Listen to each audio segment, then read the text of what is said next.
Hello दोस्तों, मैं वैभव success with VSC में आप सभी का स्वागत करता हूं। आज है 7 अप्रैल 2023। तो आज की इम्पोर्टेंट करंट अफेयर और आज की स्टैटिक जीके को हम लोग बड़े ही ध्यान से पढ़ेंगे। तो चलिए शुरू करते हैं बिना किसी देरी के। तो आपको पता है मैं करंट अफेयर पढ़ाने से पहले स्टैटिक जीके को क्लियर करता हूं। तो चलिए शुरू करेंगे स्टैटिक जीके को। तो भारत की स्थिति एवं विस्तार से रिलेटेड एमसीक्यूज़ हम लोग कर रहे थे और कल 10 एमसीक्यूज़ मैंने आपके बीच डिस्कस किए थे। आज उसी के आगे बढ़ेंगे और पढ़ेंगे 11वां नंबर एमसीक्यू। तो 11वां नंबर एमसीक्यू आपकी स्क्रीन पर आ चुका है। क्वेश्चन है, भारत की पूर्व से पश्चिम तक की लंबाई क्या है? भारत की पूर्व से पश्चिम तक की लंबाई क्या है? तो इसका सही आंसर होगा ऑप्शन नंबर 1, 2933 किलोमीटर यानी 2933 किलोमीटर। उम्मीद करता हूँ पहला क्वेश्चन आपको क्लियर हो गया होगा। बढ़ेंगे दूसरे क्वेश्चन की तरफ और देखेंगे दूसरे क्वेश्चन में क्या है खास। अगला सवाल है, भारत की तटरेखा की लंबाई क्या है? तो भारत की तटरेखा की लंबाई, इसका सही आंसर होगा option number A, 6100 kilometre, 6100 kilometre. ये क्वेश्चन भी आपको क्लियर हो गया होगा। बढ़ेंगे फिलहाल अगले क्वेश्चन की तरफ। अगला क्वेश्चन देखिए आपकी स्क्रीन पर आ चुका है। क्वेश्चन नंबर नेक्स्ट है, भारत का क्षेत्रफल विश्व के कुल भौगोलिक क्षेत्रफल का कितने प्रतिशत है? तो इसका सही आंसर होगा ऑप्शन नंबर बी, 2.4%। याद रखिए यहाँ पर मैंने जो भी क्वेश्चंस लिए हैं सारे सेलेक्टेड और इम्पॉर्टेंट हैं, सारे के सारे एग्जाम में आए हुए हैं। तो सारे क्वेश्चन आप अच्छे से लर्न कर लीजिए, बहुत ही ज़्यादा इम्पॉर्टेंट है। बढ़ेंगे अगले क्वेश्चन की तरफ। अगला क्वेश्चन क्या है आप पढ़ लीजिए एक बार। भारत के कुल क्षेत्रफल का कितना प्रतिशत भाग पर्वतीय क्षेत्र यानी माध्य समुद्र तल से 2135 मीटर या अधिक ऊंचाई के अंतर्गत आता है? तो इसका सही आंसर होगा ऑप्शन नंबर ए, 10.7%। बढ़ेंगे अगले सवाल की तरफ। अगला सवाल आपकी स्क्रीन पर आ चुका है। अगला सवाल है, संपूर्ण भारत के कितने प्रतिशत भूभाग पर पर्वत और पहाड़ों का विस्तार पाया जाता है? तो इसका सही आंसर होगा ऑप्शन नंबर 3, 29.3%। उम्मीद करता हूँ ये क्वेश्चंस आपको बहुत ही ज़्यादा पसंद आ रहे होंगे। बढ़ते अगले क्वेश्चन की तरफ। अगला क्वेश्चन है, संपूर्ण भारत के कितने प्रतिशत भूभाग पर पठारी क्षेत्र पाया जाता है? तो इसका सही आंसर होगा ऑप्शन नंबर सी, 27.7%। बढ़ेंगे फिलहाल अगले क्वेश्चन की तरफ। अगला क्वेश्चन है, संपूर्ण भारत के कितने प्रतिशत भूभाग पर मैदान का विस्तार पाया जाता है? तो इसका सही आंसर होगा option number D, 43%। Okay guys, बढ़ेंगे अगले क्वेश्चन की तरफ। अगला क्वेश्चन है, भारत की प्रादेशिक जल सीमा यानी टेरिटोरियल वाटर समुद्र तट से कितने मील की दूरी पर है? तो इसका सही आंसर क्या होगा? इसका सही आंसर होगा ऑप्शन नंबर ए, 12 मील की दूरी पर पड़ता है। बढ़ेंगे फिलहाल अगले क्वेश्चन की तरफ। अगला क्वेश्चन आपकी स्क्रीन पर आ चुका है। भारत का संलग्न क्षेत्र यानी कि कॉन्टिजुअस जोन प्रादेशिक जल सीमा के आगे कितने समुद्री मील की दूरी पर आता है? तो इसका सही आंसर होगा ऑप्शन नंबर बी, 24 मील की दूरी पर आता है। बढ़ेंगे फिलहाल आज के आखिरी एमसीक्यू की तरफ। आज का आखिरी एमसीक्यू है, भारत का एकांतिक आर्थिक क्षेत्र यानी कि एक्सक्लूसिव इकोनॉमिक जोन संलग्न क्षेत्र के आगे कितने मील की दूरी पर आता है? तो इसका सही आंसर होगा ऑप्शन नंबर बी, 200 मील की दूरी पर आता है। उम्मीद करता हूँ ये सारे क्वेश्चंस को आपने बहुत ही ज़्यादा एंजॉय किया होगा, आपको बहुत ही ज़्यादा पसंद आया होगा इन सारे क्वेश्चंस को पढ़ाना, क्योंकि ये सारे क्वेश्चन बहुत ही ज़्यादा इम्पॉर्टेंट हैं और पिछली परीक्षाओं में आए हुए हैं। मैं यहाँ पर वही सारे क्वेश्चन कराता ही हूँ जो पिछली परीक्षाओं में आए हुए होते हैं। भारत की स्थिति और विस्तार से रिलेटेड कल भी मैंने आपको 10 क्वेश्चन कराए थे और आज उसी के बाद के मैंने आपको 10 क्वेश्चन कराए हैं। उम्मीद करता हूँ आपको काफ़ी ज़्यादा अच्छा लगा होगा। अगर आपको पसंद आया है तो केवल एक काम करिए, ज़्यादा से ज़्यादा दोस्तों के साथ शेयर करें। ज़्यादा से ज़्यादा दोस्तों के साथ शेयर करेंगे तो ज़्यादा से ज़्यादा लोगों को इस क्लास का फ़ायदा होगा। ठीक है, बढ़ेंगे फिलहाल आज की इम्पोर्टेंट न्यूज़ की तरफ। आज की पहली न्यूज़ आपकी स्क्रीन पर आ चुकी है। पहली न्यूज़ है, विकास और शांति के लिए अंतर्राष्ट्रीय खेल दिवस 6 अप्रैल को मनाया गया। तो विकास और शांति के लिए अंतर्राष्ट्रीय खेल दिवस हर साल 6 अप्रैल को सामाजिक परिवर्तन, सामुदायिक विकास और शांति और समझ को बढ़ावा देने के लिए मनाया जाता है। यह तारीख 1896 में एथेंस, ग्रीस में आधुनिक युग के पहले ओलंपिक खेलों के उद्घाटन की याद दिलाती है। 2023 की थीम रही है, scoring for people and the planet. उम्मीद करता हूँ पहली न्यूज़ क्लियर हो गई होगी। अब इम्पॉर्टेंट डे से रिलेटेड न्यूज़ है। तो कल मैंने आपको जनवरी से रिलेटेड सारे के सारे इम्पॉर्टेंट डेज क्लियर कराए थे। आज मैं आपको फरवरी में लेकर चलता हूँ। तो सभी लोग अपनी नोटबुक खोल लीजिए, नोट करते जाइएगा या फिर लर्न करते जाइएगा। क्या है, आइए ध्यान से पढ़ते हैं। सबसे पहले 1 फरवरी को याद रखिएगा। इस 1 फरवरी को मनाते हैं ICG यानी इंडियन कोस्ट गार्ड डे मनाते हैं। 2 फरवरी को वर्ल्ड वेटलैंड डे मनाते हैं। 4 फरवरी को वर्ल्ड कैंसर डे मनाते हैं। 4 फरवरी को श्रीलंका का नेशनल डे मनाते हैं। 5 फरवरी से 13 फरवरी तक काला घोड़ा फेस्टिवल मनाया जाता है। कहाँ पर? तो कमेंट कॉलम में आंसर करिए। इसके अलावा बात करें 6 फरवरी को, तो international day of zero tolerance for female genital mutilation मनाया जाता है। 6 फरवरी से 12 फरवरी तक इंटरनेशनल डेवलपमेंट वीक मनाते हैं। 8 फरवरी को सेफर इंटरनेट डे मनाते हैं। 10 फरवरी को नेशनल डिवॉर्मिंग डे और वर्ल्ड पल्सेस डे मनाते हैं।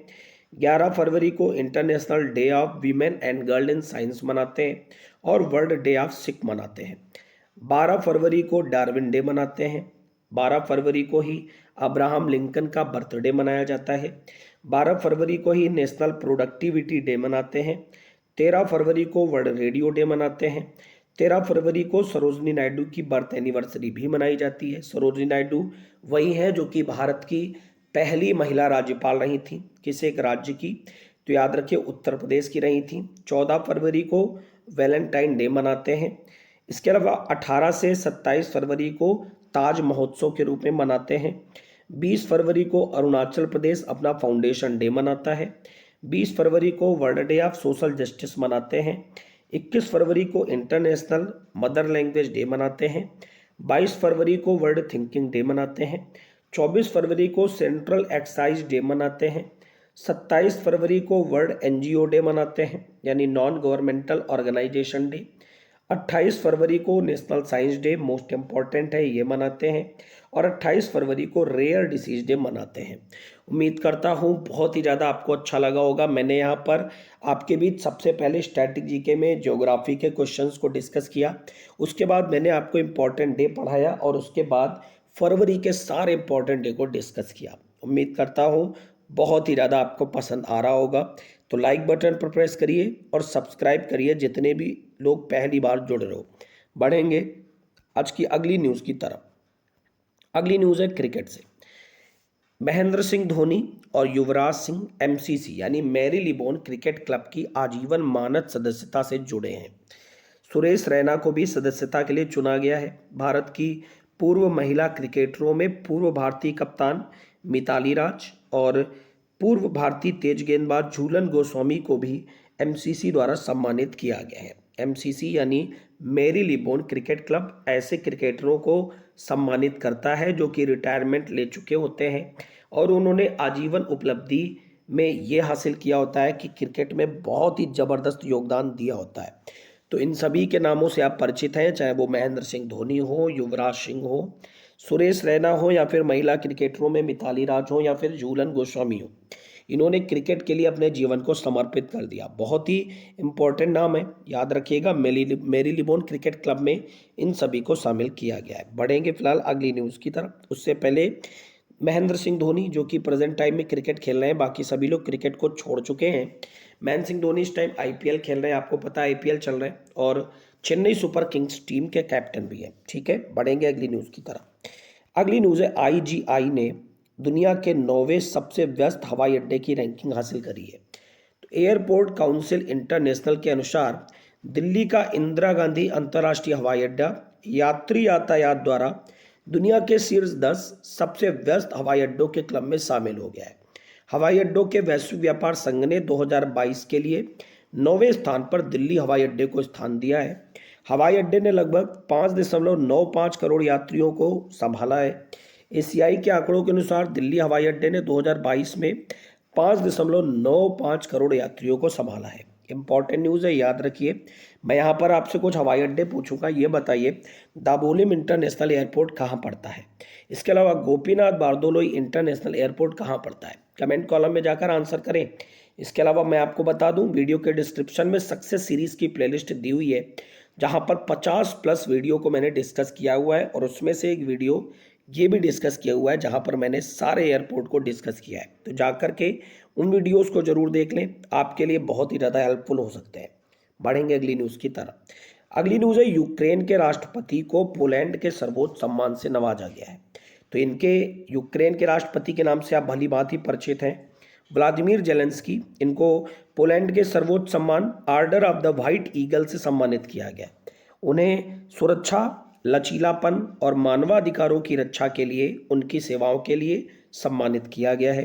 The order of the white eagle Poland गणराज्य का सबसे पुराना और सर्वोच्च सम्मान है, जिसे देश के महान नागरिक और सैन्य योग्यता के लिए सम्मानित किया जाता है। तो गाइस याद रखिए, यूक्रेन के राष्ट्रपति को पोलैंड के सर्वोच्च सम्मान से नवाजा गया है। यूक्रेन की बात करें, राजधानी कीव है, और अभी बहुत ही ज़्यादा गहमा गहमी चल रही थी यूक्रेन और रशिया की। रशिया के कौन है प्रमुख, तो व्लादिमीर पुतिन। नाम याद रखिए, बहुत ही ज़्यादा इंपॉर्टेंट है। अगली न्यूज़ की तरफ बढ़ेंगे। अगली न्यूज़ है, होंडा मोटर ने सुत्सुमु ओटानी को नियुक्त किया है अपना अध्यक्ष, सीईओ और एमडी। तो होंडा मोटर कंपनी लिमिटेड ने सुत्सुमु ओटानी को Honda motorcycle and scooter India का अध्यक्ष, सीईओ और प्रबंध निदेशक नियुक्त किया है। वह वर्तमान में होंडा मोटर जापान में उपाध्यक्ष हैं। यह आत्सुगी ओटागा की जगह लेंगे, जो चीन के संघाई लौट गए हैं।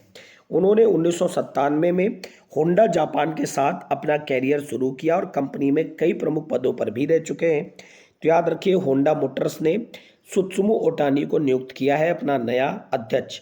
कहाँ की कंपनी है? जापान की। जापान की राजधानी क्या है? टोक्यो है। यहाँ पर पिछला ओलंपिक भी आयोजित किया गया था। ठीक है, उम्मीद करता हूँ आपको न्यूज़ क्लियर हो गई होगी। बढ़ेंगे अगली न्यूज़ की तरफ। अगली न्यूज़ क्रिकेट से ही है। आईसीसी मेंस T20 क्रिकेट में अंपायर बनने वाली पहली महिला बनी है किम कॉटन। तो न्यूजीलैंड की किम कॉटन को न्यूजीलैंड के डुनेडिन में श्रीलंका के खिलाफ न्यूजीलैंड के दूसरे मैच के दौरान पूर्ण सदस्य पुरुषों के T20 में पहली महिला ऑन फील्ड अंपायर बनाया गया है। उन्होंने पहले 2018 के बाद से 24 महिला ओडीआई के अलावा 54 महिला T20 में अंपायरिंग करी हुई है। उन्होंने पहली बार 2020 में हैमिल्टन में भारत और नागालैंड T20 श्रृंखला के दौरान टीवी अंपायर के रूप में कार्य किया हुआ है। याद रखिएगा, भारत और न्यूजीलैंड के बीच T20 श्रृंखला के दौरान टीवी अंपायर के रूप में कार्य कर चुकी हैं। इनका नाम है किम कॉटन। इनको आईसीसी मेंस T20 क्रिकेट में अंपायर बनने वाली पहली महिला का खिताब हासिल हुआ है। न्यूज़ बहुत ही ज़्यादा इंपॉर्टेंट है। यहाँ पर बात आई है न्यूजीलैंड की। तो न्यूजीलैंड की राजधानी है वेलिंगटन। अच्छा, न्यूजीलैंड क्रिकेट टीम के कैप्टन कौन है? कमेंट कॉलम में जाकर आंसर करें। बढ़ेंगे अगली न्यूज़ की तरफ, लेकिन उससे पहले आईसीसी के बारे में बात करेंगे, यानी इंटरनेशनल क्रिकेट काउंसिल। बहुत ही बार इससे जुड़ी स्टैटिक जीके मैंने आपको बताई है।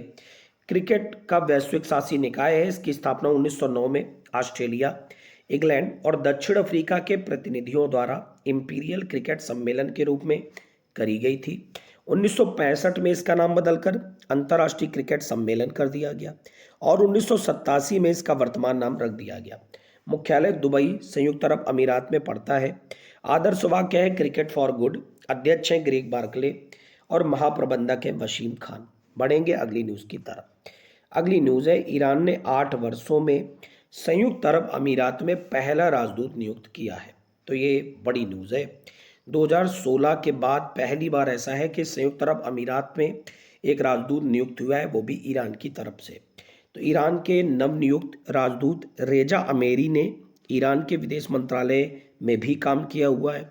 इन्हीं को संयुक्त अरब अमीरात में पहला राजदूत नियुक्त किया गया है। याद रखिएगा। आइए यहाँ पर ईरान देश के बारे में इंपॉर्टेंट फैक्ट क्लियर कर लेते हैं। ईरान आधिकारिक तौर पर इस्लामिक गणराज्य ईरान, या जिसे फारस भी कहा जाता है, पश्चिमी एशिया में स्थित एक देश है।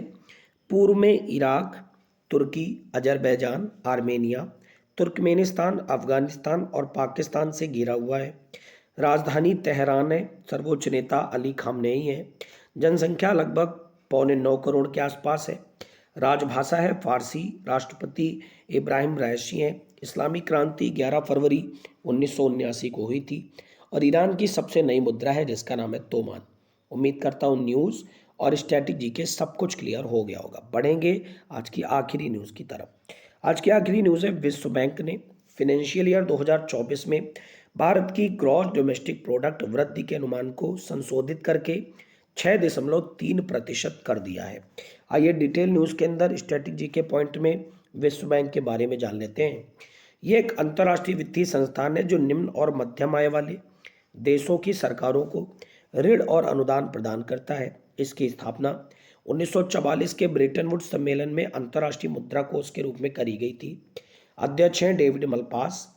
स्थापना हुई जुलाई 1944 में। मुख्यालय वाशिंगटन डीसी यानी संयुक्त राज्य अमेरिका में पड़ता है। संस्थापक है जॉन मेनार्ड कीन्स और हैरी डेक्सटर वाइट।